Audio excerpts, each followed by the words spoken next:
নূহের ঘটনা শেষ হয়ে গেল। ইনতাহাত কিসসাত ফিরআউন বিল মা, ফিরআউন অস্বীকার করেছিল।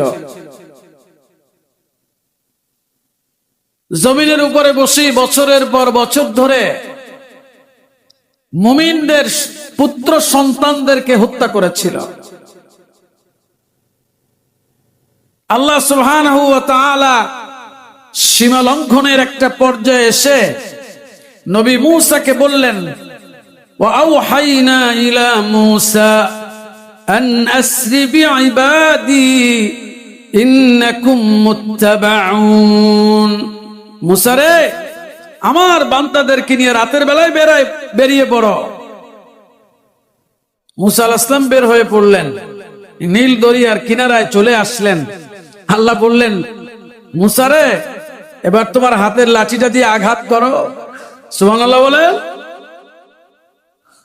আঘাত করলেন, 12টা রাস্তা হয়ে গেল নীল দরিয়া। নবী মূসা বললেন, আল্লাহ এখন করব কি? আল্লাহ বললেন, মূসা রে, এই যে রাস্তা হয়ে গেছে এর মধ্যে নেমে পড়ো। সুবহানাল্লাহ বলেন। নেমে পড়ল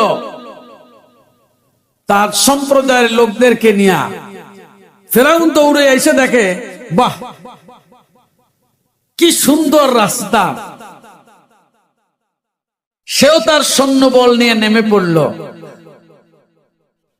মাঝখানে যখন আসলো তখন নবী মূসা এবং তার কওমকে নিয়ে ওপারে উঠে গেছে। আল্লাহ তাআলা নীল দরিয়াকে বললেন, এই নীল দরিয়া, সব থেকে বড় প্রভু দাবি করা আমার এই জঘন্য বান্দাটা এসে এখানে পৌঁছাইছে, এইটাই আমার উদ্দেশ্য ছিল। এবার দুই দিকের পানি মিলে যাও। দুই দিকের পানি মিলে গেল। ফিরআউন নামক সভ্যতা সলিল সমাধি হলো নীল দরিয়ার মধ্যে। ফাকাইফা কানা নাকির, কেমন ছিল আমার শাস্তি?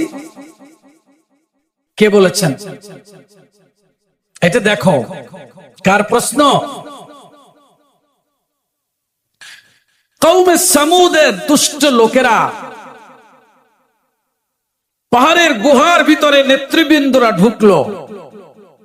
একটা পাহাড়ের গুহার ভিতরে, সেখানে বসে পরামর্শ করছে রাতের বেলা নবীর পরিবারের সবাইকে শেষ করে দেব।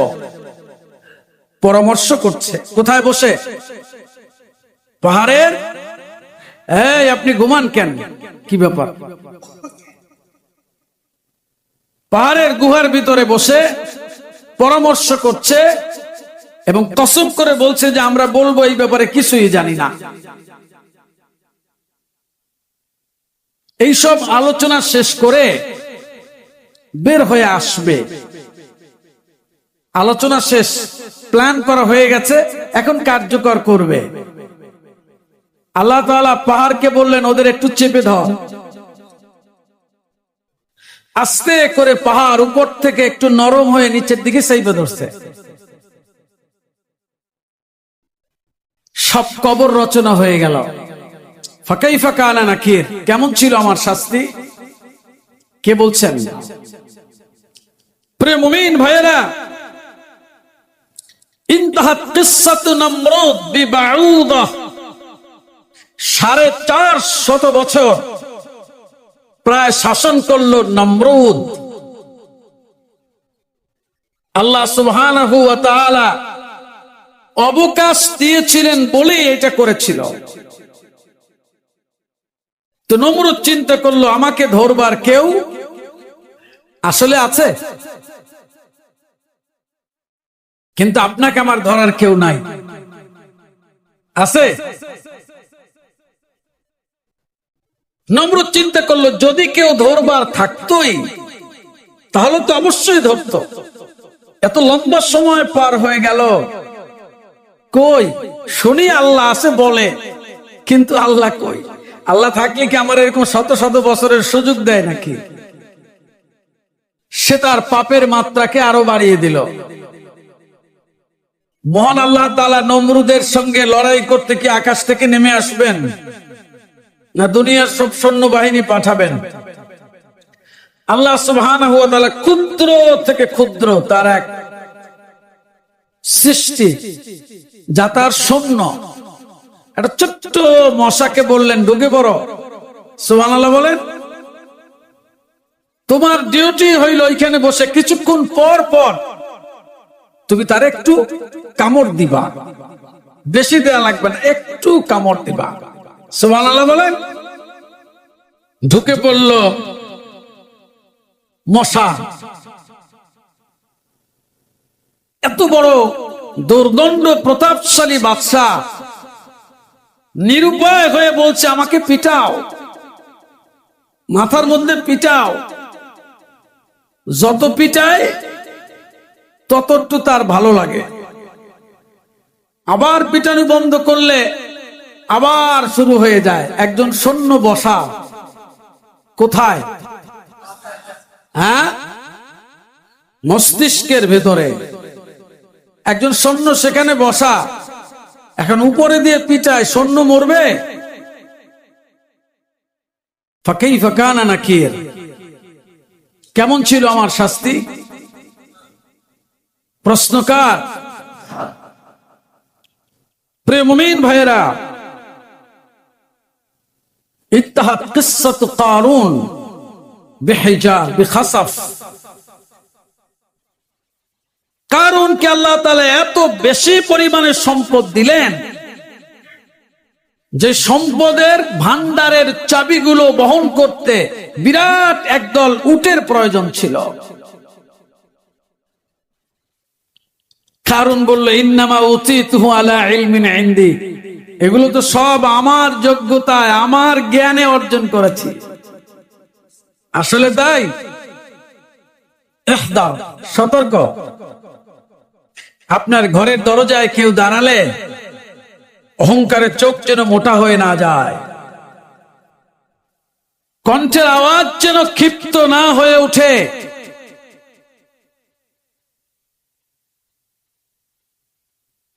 কারণ হতে পারে আল্লাহ তাআলা আপনার সন্তানকে এর সামনে নিয়ে ভিক্ষুকের হাত দিয়ে এরকম দাঁড় করায় দিবেন। কারণ ইচ্ছাটা কার? কারুন আল্লাহরে অস্বীকার করে বসলো। আল্লাহ তাআলা তাকে জমিনের মধ্যে ধসায় দিলেন। প্রিয় ভাই সব, এইভাবে অসংখ্য জাতি গোষ্ঠীকে আল্লাহ সুবহানাহু ওয়া তাআলা সীমা লঙ্ঘনের দরুন পাকড়াও করেছেন। কাউকে চুবিয়ে মেরেছেন, কাউকে পাথর বৃষ্টি দিয়ে ধ্বংস করেছেন, আবার কাউকে মাটির মধ্যে ধসিয়ে দিয়েছেন। ইচ্ছাটা কার? দেখুন সতর্ক বার্তা, সূরা ইব্রাহিম আয়াত 42। ওয়ালা তাহসাবান্নাল্লাহা গাফিলান আম্মা ইয়ামালুয যালিমুন। এই জালিম সম্প্রদায়, লা তাহসাবান্নাল্লাহা গাফিলান আম্মা ইয়ামালুয যালিমুন। জালিমদের কর্মকাণ্ড সম্পর্কে আল্লাহ তাআলা বেখবর, এই ধারণাও করবি না। কে বলেছেন? জোরে বলুন। তুই ধারণাও করবি না আমি তোর পাপ সম্পর্কে জানি না, এটা না। প্রত্যেকের কর্ম সম্পর্কে একজন মহান সত্তা জানেন। তিনি কে? কি ভয়ঙ্কর কথা! লা তাহসাবান্নাল্লাহা গাফিলান, আল্লাহর গাফিল মনে করবি না। আল্লাহ অনবহিত, আল্লাহ জানেন না, এটা মনে করবি না। আল্লাহ সুবহানাহু ওয়া তাআলা তোর প্রত্যেকটা কর্ম সম্পর্কে শুধু জানেন তাই না, তার জ্ঞানের বাইরে তোর সেই কর্ম সংঘটিত করাই সম্ভব না। সম্ভব? ইন্নাল্লাহা খাবীরুম বিমা তা'মালুন। তোমরা যা করছো সব একজন মহান সত্তা জানেন। তিনি কে? প্রিয় ভাই সব, আকাশ জমিন এর পরের অংশটা আল্লাহ তাআলা বলছেন, আওয়ালাম ইয়ারাউ ইলাত তায়রি ফাওকাহুম সাফাতিন ওয়া ইয়াকবিদন মা ইউমসিকুহুন্না ইল্লার রহমান ইন্নাহু বিকুল্লি শাইইন বাসীর। আল্লাহরে চেনে না। আল্লাহ তাআলা বলছেন, ওরা কি লক্ষ্য করে নাই তাদের মাথার উপরে উড়ন্ত পাখিগুলোর দিকে? সুবহানাল্লাহ। দেখেন কত সহজ করে আল্লাহ তাআলা তাকে চিনবার রাস্তা বাতলে দিয়েছেন। ওরা কি লক্ষ্য করেনি তাদের মাথার উপরে শূন্য লোকে যে পাখিগুলো উঠছে ওগুলোর প্রতি? সাফাতিন ওয়া ইয়াকবিদনা, এই পাখাগুলো ওরা মেলে দিচ্ছে, ডানা খুলে দিচ্ছে, ওয়া ইয়াকবিদনা আবার গুটিয়ে দিচ্ছে শূন্যের উপরে, বাতাসের সহিতে ভারী। এই মহাশূন্যের মধ্যে এগুলো ওদের মাথার উপরে উঠছে, এইগুলো কি ওরা দেখে নাই? প্রশ্ন কার? এগুলো কি ওরা দেখে নাই? মা ইউমসিকুহুন্না ইল্লার রহমান, এদেরকে তো রহমান ছাড়া আর কেউ ধরে রাখে না। সুবহানাল্লাহ বলেন। তাহলে শূন্যে উড়ন্ত পাখিদেরকে ধরে রাখেন কে? এখন এইটা কি খালি দেখবো? 80 বছর ধরেই খালি দেখবো, কিছুই নাই এর মধ্যে? প্রশ্ন, আমার জীবনের শেষ বয়স পর্যন্ত জনমের খাওয়া খাবো আর ঘুমাবো আর দেখবো যে হ্যাঁ সুন্দর সুন্দর পাখি তো আকাশে ওড়ে, এইটাই কাম? এর মধ্যে কিছু আছে? দেখেন সূরা আন-নাহল আয়াত নাম্বার 79, এটা খামোখা উড়ায় না আল্লাহ। আওয়ালাম ইয়ারাউ ইলাত তায়রি মুসাফফাওকাহুম ألم يروا إلى الطير مسخرات في جو السماء ما يمسكهن إلا الله إن في ذلك لآيات لقوم يؤمنون। ওরা কি শূন্য লোকে আকাশের শূন্যে নিয়ন্ত্রিত ঝুলে থাকা উড়ন্ত পাখিগুলোর দিকে লক্ষ্য করে নাই? এগুলো আল্লাহ ছাড়া আর কেউ ধরে রাখে না। যারা ঈমান এনেছে, বিশ্বাস করেছে আল্লাহর উপরে, এই মানুষগুলির জন্য এর মধ্যে নিদর্শন আছে। আল্লাহ তাআলা বলছে যে মুমিন, যে আমার উপরে বিশ্বাস করে, ওই ব্যক্তির জন্য আমি এর মধ্যে নিদর্শন শিক্ষা রেখেছি। সুবহানাল্লাহ। সে কেন প্রশ্ন করে না নিজেকে, কে ধরে রাখলো তারে? সুবহানাল্লাহ। যে আল্লাহ তাআলা শূন্য লোকে পাখিদেরকে এইভাবে ধরে রেখেছেন, সেই আল্লাহর ক্ষমতা সম্পর্কে একটা মানুষ কেমন করে গাফিল হতে পারে? কেমন করে সে আল্লাহ সম্পর্কে বেপরোয়া হইতে পারে? প্রিয় মুমিন ভাইয়েরা, কিন্তু আল্লাহ তাআলা বলছেন সূরা ইউসুফের শেষ অংশে, ওয়াকাইয়্যিম মিন আয়াতিন ফিস সামাওয়াতি ওয়াল আরদ ইয়ামুররুনা আলাইহা ওয়া হুম আনহা মুরিদুন। আমার কত নিদর্শন এমন আছে যেই নিদর্শনগুলোর উপর দিয়া, ওয়াকাইয়্যিম মিন আয়াতিন ফিস সামাওয়াতি ওয়াল আরদ, আকাশ এবং জমিনে কত নিদর্শন আছে, ইয়ামুররুনা আলাইহা, যেগুলোর উপর দিয়ে মানুষগুলি চলাফেরা করে, ওয়া হুম আনহা মুরিদুন, কিন্তু এগুলো শিখেছে মুখ ঘুরায় নেয়, উপেক্ষা করে, এর কোনো দাম দেয় না। বুঝেন নাই? আকাশ এবং জমিনে কত নিদর্শন যার উপর দিয়ে মানুষ বিচরণ করছে, কিন্তু এইগুলোর সে কোনো দাম দেয় না। একটা নদী পার হচ্ছে, কি আশ্চর্য! সেই নৌযানের মধ্যে বসে সে মদ খায়, সে অশ্লীলতার মধ্যে ডুবে যাচ্ছে, কিংবা আল্লাহর অন্য করে নাফরমানি করছে। কোথায় বসে? নৌযানের মধ্যে। আল্লাহ তাআলা বলেন ওয়াসাখখারা লাকুমুল ফুলকা লিতাজরিয়া ফিল বাহরি বিআমরি। ওরে বেকুব, এই যানটাকে তো আমার হুকুমে পানি ভাসায় রেখেছে, না হলে হাজার হাজার টন এই জাহাজ কেমন করে পানির উপরে ভাসতে পারে রে? এটি আমি আল্লাহ ভাসায় রেখেছি। এর মধ্য দিয়ে চললো, গেল, আইলো, মদ খাইলো, নানান অপরাধ করলো, কিন্তু একবারও চিন্তা করলো না কে সেই মহান রব যিনি আমার জন্য এই পানির উপরে এই বিশাল ওজন সম্পন্ন জাহাজকে আমার চলাচলের জন্য নিয়ন্ত্রিত করে রাখলেন। তিনি কে? ইয়ামুরুনা আলাইহা, এই নিদর্শনের উপর দিয়ে ওরা চলে, কিন্তু নির্বোধ প্রাণীর মতোই আচরণ করে চলছে। কথাটা কার? আল্লাহ রাব্বুল আলামিনের। প্রিয় মুমিন ভাইরা, এজন্য আল্লাহ বলেছেন ইন্না ফি যালিকা লাআয়াতিল লিকাউমি ইউমিনুন, এর মধ্যেই মুমিনদের জন্য শিক্ষা আছে।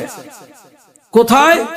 শূন্য লোকে উড়ন্ত পাখিদের চলাচলের মধ্যে। এবার দেখেন, মুমিনদের শিক্ষা না নিলেও অমুসলিমরা শিক্ষা নিল। কি নিল? অমুসলিমরা দেখলো শূন্যের উপরে পাখি উঠছে এবং তার দুই দিকের ডানাকে কখনো ছড়িয়ে দিচ্ছে, কখনো গুটিয়ে নিচ্ছে। তাহলে শূন্যে ওড়ার জন্য এর মধ্যে থিওরি আছে। এইটারে চিন্তা করে বিমান তৈরি করলো। সুবহানাল্লাহ বলেন। গবেষণা দরকার ছিল কাদের? হ্যাঁ, মুসলমানদের। মুসলমানরা গবেষণা করতেছে জিকির জোরে দেবে না আস্তে দেবে। মুসলমান গবেষণা করতেছে টুপি কি পাঁচ কল্লি হবে না গোল হবে। মুসলমানরা ঝগড়া করতেছে পাগড়ির কালার হবে কি। কথা বলেন। মুসলমানরা ঝগড়া করতেছে তারাবি রাকাত কয় রাকাত পড়বো, তারাবি 8 রাকাত পড়বো না 20 রাকাত পড়বো। আল্লাহ বলছিল তুই এই আয়াতগুলো নিয়ে একটু চিন্তা ভাবনা কর। সুবহানাল্লাহ বলেন। আমি তো এর মধ্যে নিদর্শন রেখেছি, শিক্ষা রেখেছি তোর জন্য। সুবহানাল্লাহ বলেন।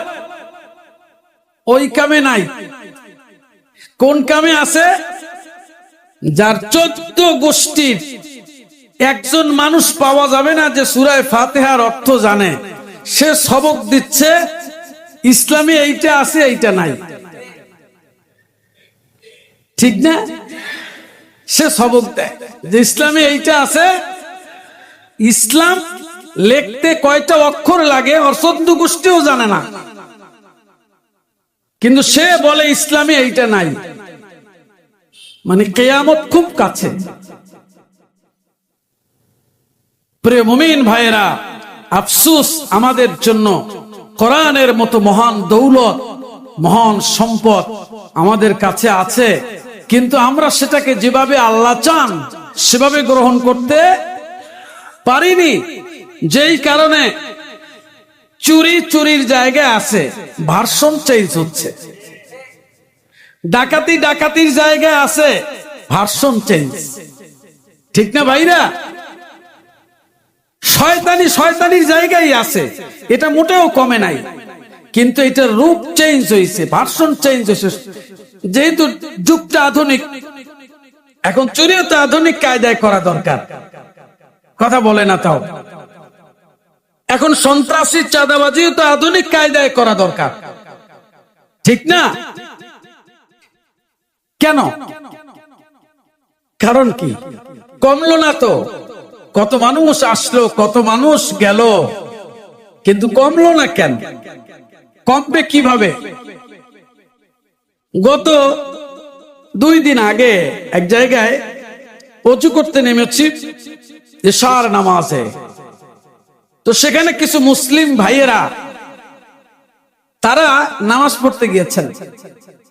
আমি এই কথাটা প্রসঙ্গক্রমে বললাম যে দেখেন কোরআনের সাথে আপনার আমার চিন্তাটা কতটা বিপরীত অবস্থানে, মানে কি পরিমাণ নেফাকি করছি আমার সাথে। আমি আবার বলছি, আমি আমার বিশ্বাসের সাথে মুনাফিকি করছি।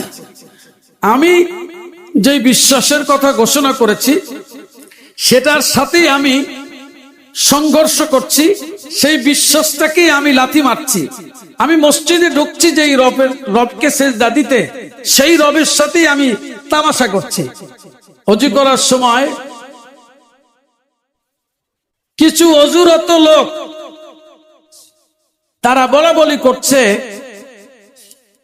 কোন একজন ইসলামী ব্যক্তিত্বের আলোচনা এনে তারা তার সে কোরআনের বক্তব্যকে এক ধরনের তামাশার সাথে আলোচনা করছে। কিসের বক্তব্য? কোরআনের বক্তব্যকে তামাশার সাথে আলোচনা করছে। তো আমি খুব বিস্ময় বোধ করলাম, যারা যায় কই, বুঝেন নাই, যারা আইছে কই, যাইবে কই, কাজ করে কি, কি করছে তারা? ওযু করছে, মসজিদে ঢুকবে, সিজদা দিবে কারে? যে আল্লাহর সিজদা দিতে সে ওযু করতেছে, সেই আল্লাহর বক্তব্যের বিপরীত কথা বলে সে মজা পাচ্ছে। কি পাচ্ছে? মজা পাচ্ছে। তো মজা পাচ্ছে, তা আমি অবাক হয়ে গেলাম যে আল্লাহু আকবার, কি বলবো, কি বলে তাদের আর বুঝাবো। তো যাই হোক, সর্বশেষ আমি তাদেরকে একটা জবাব দিয়েছি। জবাবের পরে শরম পাইছে অল্প, শরম পাইছে অল্প, বেশি না। তো আমি যেহেতু ভদ্র মানুষ, তাদেরকে এর চাইতে কঠোর ভাষায় আর কিছু বলতেও পারলাম না, তো অল্প শরম পাইছে। তো অল্প শরম পাইলেও শরমের মাত্রা এমন যে এতে ঠিক হবে না। কি হবে না? ঠিক হবে না, কারণ লাগবে তার অ্যান্টিবায়োটিক। আমি দিয়েছি প্যারাসিটামল, এতে কাজ। আর অ্যান্টিবায়োটিক দেওয়ার জন্য দরকার আমার হাতে একটা লাঠি, যেটা দিয়ে বাড়ি মেরে কোমর ভেঙে দেবো, সেটা তো আমার নাই। বুঝেন নাই? আল্লাহ তাআলা আমারে বানাইছিল এই জন্য, কিন্তু সেটা আমার নাই। আল্লাহ তাআলা বলছে কুনতুম খায়রা উম্মাতিন উখরিজাত লিন-নাস তা'মুরুনা বিল মা'রুফ। আমি তোরে বানাইছি এই জন্য যে ভালো কাজের আদেশ করবি। তো আদেশ আর অনুরোধ কি এক? নামাজ পড়ে নাই, রাস্তায় খাড়াইতে রয়েছে, দেখছো, কোমরের মধ্যে বাড়ি মারিয়া এরপরে মসজিদের মধ্যে লয়ে যাবি, এই লেগে তোরে বানাইছি। কিন্তু আমি এখন গিয়ে বলি যে মেহেরবানি করে যদি নামাজ পড়তেন কতই না ভালো হইতো। তো কতই না ভালো হইতো, এই কথাই তো মসজিদে আসবে না। এই জন্য আল্লাহ বলছে তা'মুরুনা বিল মা'রুফ, নেক কাজের আদেশ করবি, ওয়া তানহাউনা আনিল মুনকার, খারাপ কাজে বাধা দিবি। আমি দেখেছি ও মদ পান করে, ওর জিহ্বা টাইনা ধরতে হবে, কিন্তু আমি যেই কইতেছি বড় ভাই মদ খাওয়া গুনার কাজ, এটা না খাইলে ভালো হয় না, উল্টা সে আমার জিহ্বা টাইনা ধরতেছে। এই কোরআনের সাথে মুনাফিকি যতদিন না যাবে, চোর চুরি করবেই, সন্ত্রাসী সন্ত্রাসী করবেই, চাঁদাবাজ চাঁদাবাজি করবেই, মানুষ হত্যাকারী হত্যা করবেই, ওজনে কম যে দেয় ও দেবেই, মালে ভেজাল যে দেয় ও দেবেই। সমস্ত অপরাধ দিন দিন জমিদিক হারে বাড়বে, ভার্সন চেঞ্জ হইয়া, কিন্তু কমবে না যতক্ষণ না রবের কাছে ফিরে আসা হবে।